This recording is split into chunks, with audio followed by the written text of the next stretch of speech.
नमस्कार, good morning. मैं हूं आपके साथ आकांक्षा और आप देख रहे हैं आईबीसी 24। साथ की बड़ी बात में आप सभी का स्वागत है। इस बुलेटिन में देश और दुनिया के साथ मध्य प्रदेश, छत्तीसगढ़ की तमाम बड़ी खबरों से हम आपको रूबरू कराते हैं।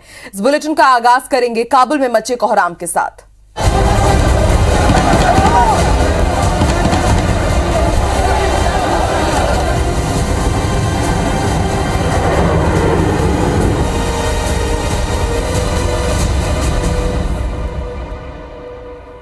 काबुल में कोहराम। जी हां, अफगानिस्तान से अमेरिकी सैनिकों की वापसी के बाद पहली बार अमेरिकी राष्ट्रपति जो बाइडेन ने देश को संबोधित किया।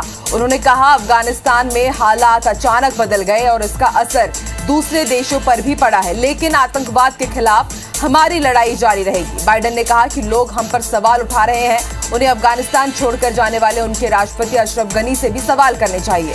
हमारी सेना और जोखिम नहीं उठा सकती थी। उम्मीद है कि वहां हालात फिर बेहतर होंगे। अपने सैनिकों को अफगानिस्तान से बुलाने के फैसले का बचाव करते हुए बाइडेन ने कहा कि हमारे पास दो विकल्प थे। पहला, हम तालिबान से हुआ समझौता लागू करते और फोर्स वापस बुला लेते। दूसरा कि कई हजार सैनिक और वहां भेजते और जंग चलती रहती। अफगानिस्तान के नेताओं ने हथियार डाल दिए और देश से भाग गए। 20 साल की ट्रेनिंग के बाद भी वहां की फौज ने सरेंडर कर दिया। Mr. Ghani insisted that the Afghan forces would fight, but obviously he was wrong. So I'm left again to ask of those who argue that we should stay. How many more generations of America's daughters and sons would you have me send to fight Afghanistan's civil war? I'm clear on my answer. I will not repeat the mistakes we've made in the past. Mistake of staying and fighting indefinitely in a conflict that is not in the national interest of the United States, of doubling down on a civil war in a foreign country.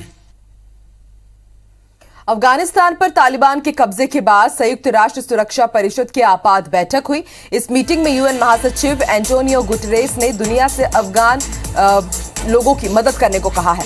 Guterres ने कहा कि ये वक्त है कि जब दुनिया को एक मंच पर और एकजुट होने की जरूरत है। तालिबान को अंतर्राष्ट्रीय मानव अधिकारों और कानूनों का सम्मान करना चाहिए। यूएनएससी की आपातकालीन बैठक के दौरान भारत ने कहा कि अफगानिस्तान की मौजूदा स्थिति भारत के लिए चिंता का विषय है। आतंकवाद को लेकर जीरो टॉलरेंस की नीति हो और ये तय किया जाए कि आतंकवादी अफगानी जमीन का इस्तेमाल किसी देश को डराने या फिर उस पर हमला करने के लिए ना करे। मीटिंग में यूएन महासचिव ने कहा कि आने वाले कुछ दिन अहम होंगे। दुनिया भी हालात पर पैनी नजर रखे हुए है। हमें अफगानिस्तान के लोगों को अकेला नहीं छोड़ना है। कोई देश शरणार्थियों को वापस ना भेजे।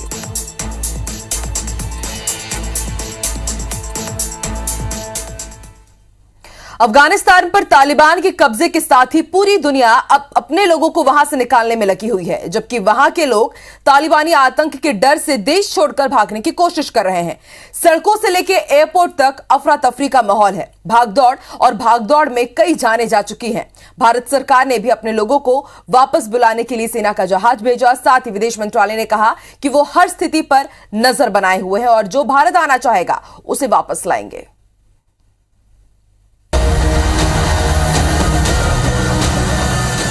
ये तस्वीरें काबुल एयरपोर्ट की हैं। पूरी तरह से अफरा तफरी। जहाज देखा तो इस उम्मीद में पीछे भागने लगे कि शायद यहां से निकल गए तो जान बच जाएगी। अमेरिकी सेना के जहाज पर चढ़ने की कोशिश करते लोग जान पर खेलकर किसी भी तरह से तालिबानी आतंक से दूर जाने की कोशिश में 3 लोगों की जान चली गई। जहाज के टायर के पास लटके, लेकिन थोड़ी ही दूर जाकर सीधे नीचे गिर गए। एयरपोर्ट के बाहर से लेकर अंदर तक ऐसी भीड़ कि लोगों को हटाने के लिए विदेशी सुरक्षा बलों को फायरिंग करनी पड़ी, जिसके बाद मची भगदड़ में 5 लोगों की जान चली गई। लगभग पूरे अफगानिस्तान पर तालिबान के कब्जे के बाद आम लोग असहाय सड़कों पर भाग रहे हैं। उधर तालिबान ने राष्ट्रपति भवन से लेकर संसद भवन तक पर कब्जा कर लिया है। मुझे लगता है कि आने वाले दिनों में हमें वेट एंड वॉच पॉलिसी को ध्यान में रखना होगा और देखना होगा कि किस प्रकार इस जो समझौता हुआ है उसमें क्या लिखा है और क्यों इतनी जल्दी जो है अफगान गवर्नमेंट ने सरेंडर कर दिया है तालिबान को। Half family is in Bamiyan and half are left in Kabul city. So they captured the Bamiyan city also like yesterday. So I don't have any connection with them. Just three days, I didn't talk with them. Bharat ने अपने दूतावास के कर्मचारियों को सुरक्षित वापसी के लिए सेना के विशेष विमान C-17 ग्लोब मास्टर को काबुल भेजा। सरकार ने आश्वासन दिया है कि सभी भारतीय नागरिकों को सुरक्षित वापस लाया जाएगा। विदेश मंत्रालय और बाकी लोग जो इसके लिए चिंता कर रहे हैं वो पूरी व्यवस्था करेंगे। अमेरिका और ब्रिटेन के साथ ही दुनिया के सारे देशों ने अपने अपने लोगों की वहां से वापसी की कोशिशें तेज कर दी हैं। काबुल एयरपोर्ट को अपने कंट्रोल में रखने के लिए अमेरिका ने और सैनिक भेजने का फैसला किया है। उधर अफगानिस्तान के बड़े नेता इस्लामाबाद में बैठक कर रहे हैं। इस बीच तालिबान ने देश का नया नाम इस्लामिक एमिरेट ऑफ अफगानिस्तान करने का ऐलान कर दिया है। देश छोड़कर भागे अफगानिस्तान के राष्ट्रपति अशरफ गनी के तजाकिस्तान ओमान के रास्ते अमेरिका जाने की खबरें आ रही हैं। रूस की एक न्यूज एजेंसी ने दावा किया है कि गनी अपने साथ भारी मात्रा में कैश लेकर गए हैं। पाकिस्तान भी खुलकर तालिबान के समर्थन में आ गया है। पाक पीएम इमरान खान ने तालिबान की तारीफ करते हुए कहा कि वो गुलामी की बेड़ियों को तोड़कर आगे बढ़ रहे हैं। हालांकि अफगानिस्तान में इस स्थिति के लिए पूरी दुनिया में अमेरिका की आलोचना हो रही है। Bureau report, IBC 24।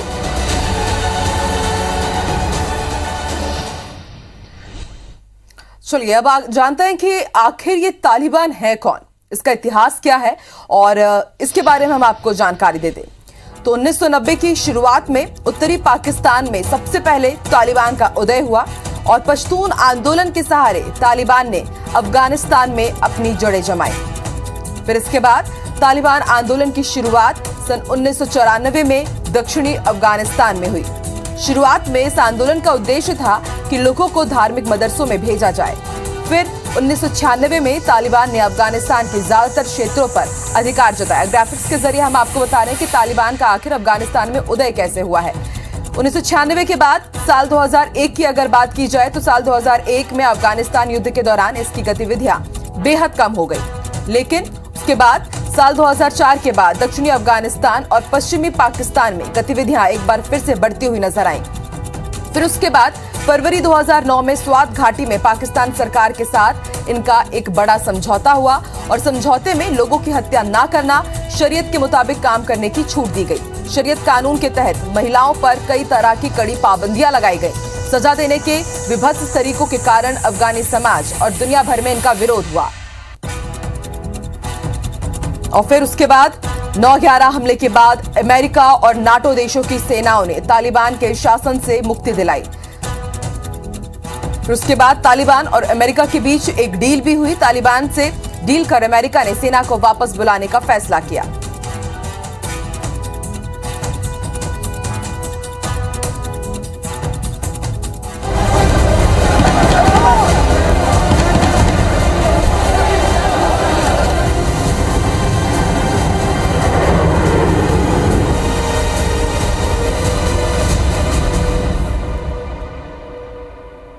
चलिए बढ़ेंगे आगे, बात करेंगे कुछ दूसरी खबरों की। बड़ी खबर आपको रायपुर से दे दे। आज बीजेपी की कैंडल यात्रा निकलने वाली है। बिजली की दरों की वृद्धि को लेकर के ये बड़ी यात्रा होगी और ये प्रदर्शन किया जाएगा रायपुर में। और रायपुर के 70 वार्डों में ये यात्रा निकाली जाएगी। प्रदेश भर में बीजेपी प्रदर्शन करने वाली है। आपको बता दें, बिजली दरों में वृद्धि पर सरकार के खिलाफ बीजेपी धरना प्रदर्शन देगी। तो आज बीजेपी की कैंडल यात्रा निकलने वाली है और बताया जा रहा है कि रायपुर के 70 वार्डों में ये यात्रा निकाली जाएगी। जो वृद्धि हुई है बिजली की दरों में, उसके खिलाफ बीजेपी का धरना प्रदर्शन रहेगा। रायपुर के 70 वार्ड और इसके साथ ही पूरे प्रदेश भर में आज बीजेपी विरोध प्रदर्शन करेगी।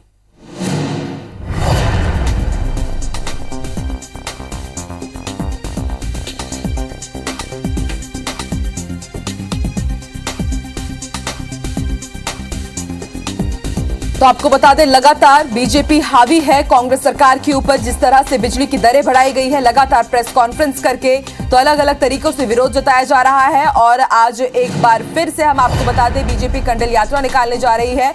बिजली के बढ़े हुए दरों के विरोध में बीजेपी की एक कैंडल यात्रा निकलेगी और प्रदेश भर में ये विरोध प्रदर्शन किया जाएगा। रायपुर में 70 वार्ड में और इसके साथ ही प्रदेश भर में आज बीजेपी का प्लान है कि वो सरकार को घेरने की रणनीति बना रही है। और इसके साथ ही हम आपको बता दें, कांग्रेस की तरफ से भी प्रेस कॉन्फ्रेंस किया गया था और केंद्र सरकार को बढ़ी हुई बिजली दरों के लिए जिम्मेदार ठहराया गया था और उसके बाद बीजेपी ने भी प्रेस कॉन्फ्रेंस करके कांग्रेस सरकार को आड़े हाथों लिया था।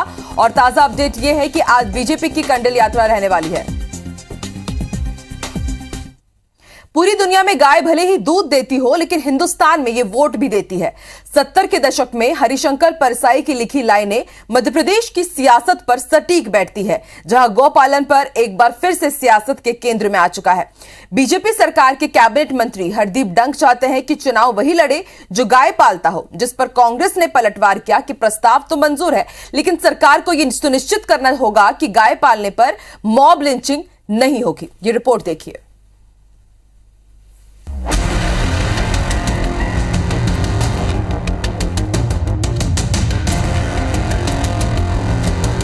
ये मध्य प्रदेश की हकीकत है।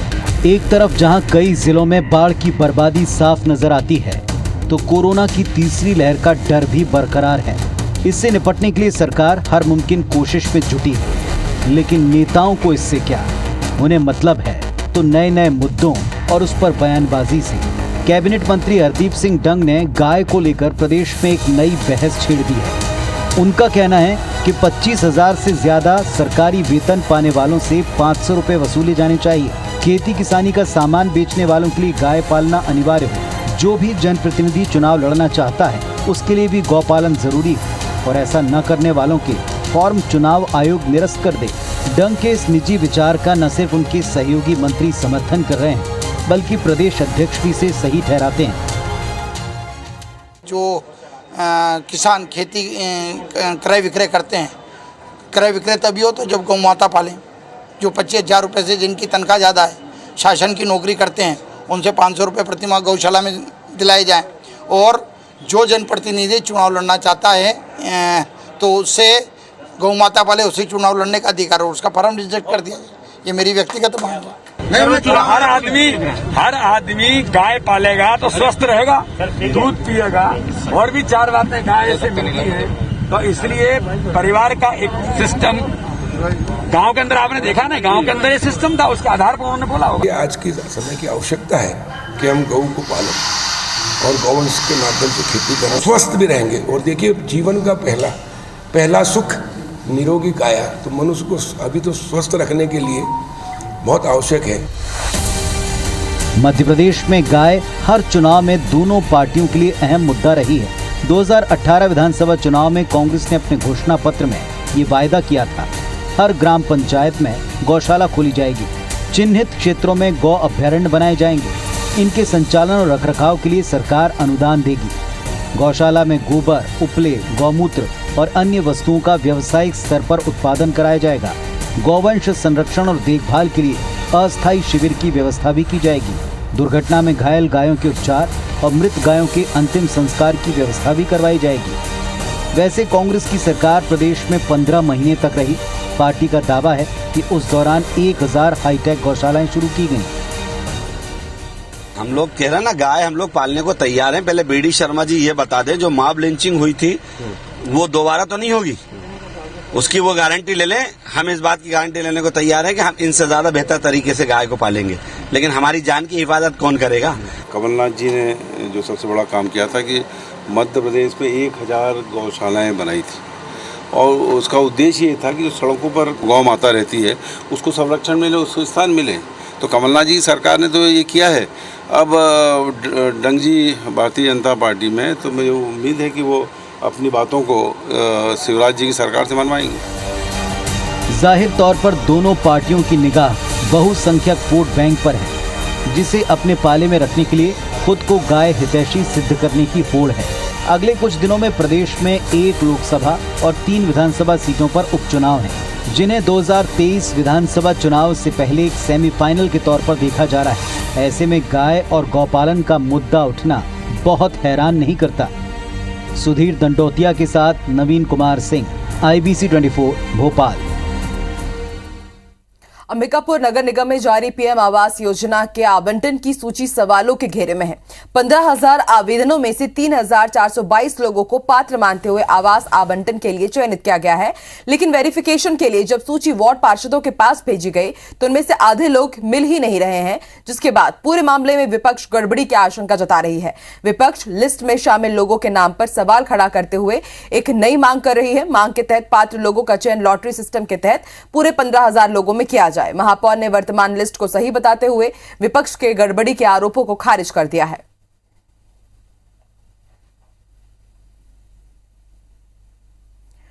जबलपुर स्थित मध्य प्रदेश आयुर्विज्ञान विश्वविद्यालय पर लगे गंभीर आरोपों की जांच अब आईटी एक्सपर्ट करेंगे। नए कुलसचिव डॉक्टर प्रभात बुधौलिया ने बताया कि सभी आरोपों की जांच गंभीरता से कराई जाएगी। इसके लिए बाकायदा एक आईटी एक्सपर्ट पैनल बनाया जाएगा और उन्होंने भरोसा भी जताया है कि इस पैनल की जांच से न केवल शासन बल्कि मीडिया और स्टूडेंट्स भी संतुष्ट होंगे। उन्होंने ये भी कहा कि अब विश्वविद्यालय में वैसे हालात नहीं रहेंगे जो अब तक बने थे। धीरे धीरे तमाम हालातों को सुधारा जाएगा। हालांकि यूनिवर्सिटी में चल रही धांधली का मामला हाईकोर्ट में भी लंबित है, लिहाजा कुल सचिव इस मामले में खुलकर कुछ नहीं बोले। बस जांच पूरी पारदर्शिता के साथ कराने की उन्होंने बात कही है।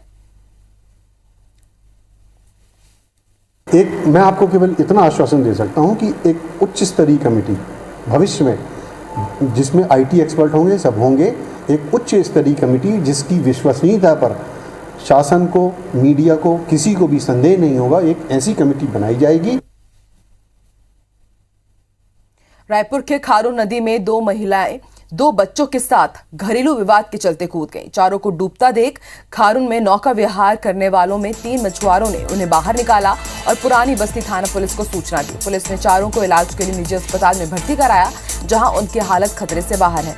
बाद में पता चला कि खारून में छलांग लगाने वाली दोनों महिलाएं मां बेटी है। रायपुरा निवासी बेटी अपने पति से तलाक के बाद 2 बच्चों के साथ मायके में रह रही थी। उनके बीच आए दिन विवाद होता था और कल ये विवाद इतना बढ़ा कि बेटी ने मां को बच्चों सहित जान देने की धमकी दे डाली और इस पर मां ने भी खुद को खत्म करने की बात कही और दोनों खारून नदी के किनारे पहुंच गए।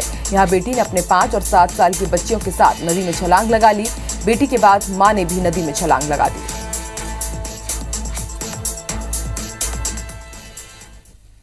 हमें शाम को सूचना मिली थी कि 2 महिला और 2 बच्चे पानी में कूद गए हैं, जिसके तत्काल हमारी 112 को सूचना मिली। तत्काल हमारी टीम वहाँ पहुंची थी। स्थानीय गोताखोरों की मदद से उन्हें बचाया गया। तत्काल उनको रायपुरा हॉस्पिटल में उपचार करवाया गया। प्राथमिक उपचार में उनके बाद उनकी हालत में बहुत सुधार है, अभी खतरे से भी बाहर है।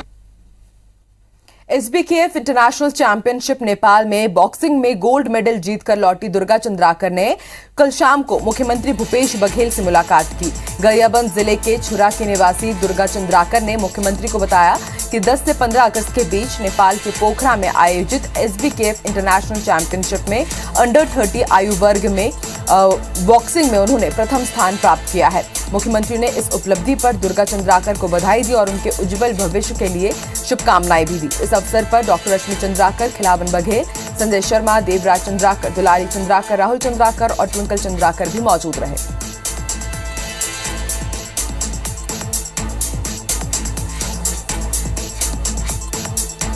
तो एसबीकेएफ इंटरनेशनल चैंपियनशिप में गोल्ड जीतकर कल रायपुर वापस लौटी दुर्गा चंद्राकर और गरियाबंद के छुरा की निवासी दुर्गा ने कल सीएम भूपेश बघेल से मुलाकात की और सीएम भूपेश बघेल ने इस उपलब्धि के लिए उन्हें बधाई और शुभकामनाएं दी। चलिए अब जान लेते हैं कि आज मध्य प्रदेश और छत्तीसगढ़ में क्या कुछ खास रहने वाला है। ज्यादा जानकारी के लिए रायपुर से हमारे साथ इस वक्त लाइव जुड़ी है प्रिया पांडे और भोपाल से हमें जानकारी देंगी नीलम, जो इस वक्त भोपाल से हमारे साथ लाइव जुड़ी है। सबसे पहले रुख मैं आपकी तरफ करती हूँ प्रिया, छत्तीसगढ़ में क्या कुछ खास रहने वाला है, जानकारी दीजिए।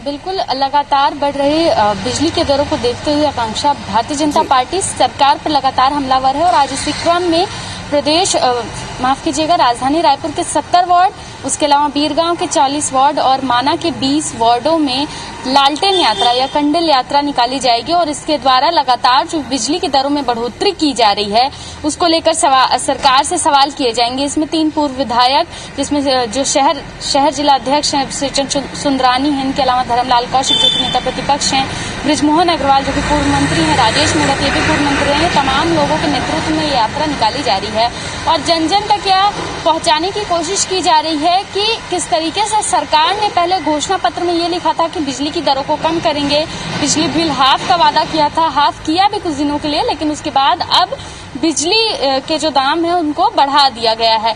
तो इसी मैसेज को लेकर पूरे अलग अलग वार्डों में जाकर जो है आज भारतीय जनता पार्टी के द्वारा प्रदर्शन किया जाना है। लगातार भारतीय जनता पार्टी के राष्ट्रीय नेतृत्व का दौरा जो है वो प्रदेश में बना हुआ है। अलग अलग राष्ट्रीय नेतृत्व जब पहुंच रहे हैं तो अलग अलग टास्क भी जो है वो कार्यकर्ताओं को दिए जा रहे हैं, नेताओं को दिए जा रहे हैं और अब जमीनी स्तर पर काम करने को कहा जा रहा है। और इसी क्रम में ये प्रदर्शन किया जा रहा है कि वार्ड घूम घूम कर लोगों को बताएंगे कि सरकार ने किस तरीके से बिजली के दाम बढ़ा दिए हैं। इसके अलावा आज मुख्यमंत्री भूपेश बघेल नवा रायपुर स्थित कार्यक्रम में शामिल होने वाले हैं। इस कार्यक्रम में वे वीडियो कॉन्फ्रेंसिंग के माध्यम से शुरू होंगे और वहां पर पंजीयन कार्यालय का वो शुभारंभ करेंगे। क्योंकि कार्यक्रम वर्चुअली ही होगा तो दोपहर 12 बजे के लिए इसका समय जो है वो निर्धारित किया गया। तो तमाम हलचलें हैं आकांक्षा, जिन पर आज दिन भर IBC 24 अपने दर्शकों को अपडेट देता रहेगा।